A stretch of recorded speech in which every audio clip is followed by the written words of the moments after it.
Have a Chase Freedom and want a Sapphire? You can request to upgrade your card, but there are pros and cons versus applying new. Welcome back to Guide with Samuel.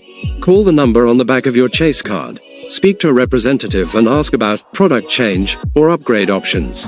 They can tell you what you're eligible for. If you upgrade, your account number and credit history stay the same, good for your credit score. But you typically do not get the new card's welcome bonus. My crucial pro tip: weigh upgrade versus new application.